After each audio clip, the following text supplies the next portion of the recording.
Hey there! Welcome to today's episode of English Conversation for Beginners. I'm Emma, and I'll be guiding you through a fun and practical way to learn English. Let's start by getting to know each other a bit. Hey Emma. I'm John. I'm super excited about today's episode. Awesome, John. So how long have you been learning English? I'd say about a year. But honestly, I'm still struggling. I've been focusing a lot on grammar, vocabulary, and stuff like that. But when it comes to speaking, I freeze. I totally get that, John. So many English learners face the same issue. They focus so much on rules and vocabulary, but forget the most important part: real conversations. Real conversations. But aren't grammar and vocabulary important? Oh, definitely, but they're just part of the puzzle. Here's the thing: if you want to speak English fluently, you need to practice speaking in real-life situations. It's about connecting with people, not memorizing lists of words or rules. Okay. So how do I get started with real conversations? Good question. First, let's break down the steps. You don't need to be perfect, you just need to start listening to real English conversations. I see. So step 1 is listening to real conversations. But what kind of conversations should I be listening to? Great question. You should listen to everything: podcasts, movies, TV shows, and even YouTube videos with native speakers. Pay attention to how they speak, their tone, and the natural flow of conversation. Okay, so just listening is important. Yes, exactly. The more you hear native speakers, the more you get used to the rhythm and pronunciation. You'll also start recognizing common phrases and expressions used in daily life. Got it. I guess that's why it's called real English.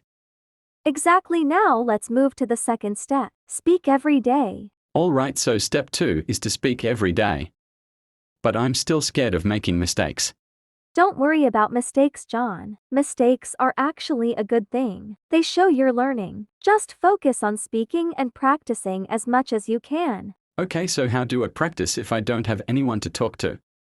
Great question. You can find language partners online. There are lots of apps and websites where you can chat with people who are learning your language. You can even practice speaking out loud by reading books or articles. Oh, so I don't need a partner all the time.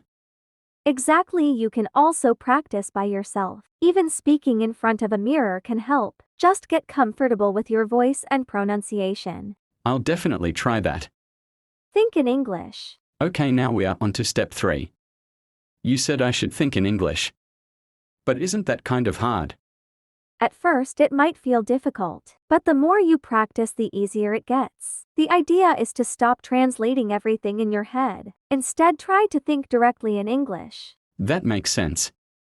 So if I want to say something in English, I shouldn't first think of the words in my native language.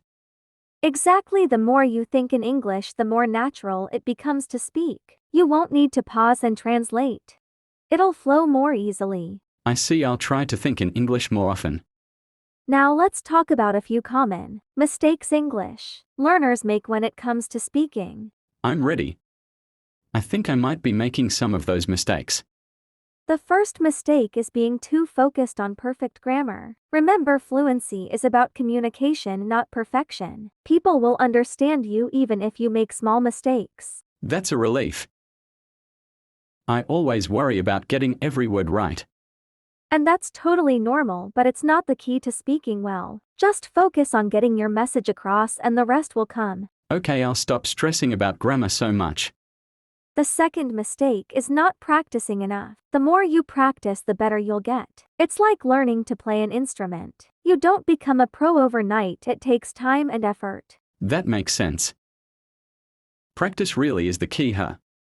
Absolutely. And lastly, many learners forget the importance of listening. If you're not actively listening to real conversations, you're missing out on valuable learning opportunities. So it's not just about speaking but also listening and absorbing. Yes, exactly. You need to immerse yourself in English as much as possible: listening, speaking, thinking. Got it. I feel much more confident now about my learning journey. I'm glad to hear that, John. Remember, learning English is a marathon, not a sprint. So keep practicing and soon you'll notice huge improvements. Thanks for listening to today's episode. Remember, don't focus on being perfect, focus on practicing and improving every day. I'll be back soon with more tips and conversations. Until then, keep speaking, keep listening, and keep learning. See you next time.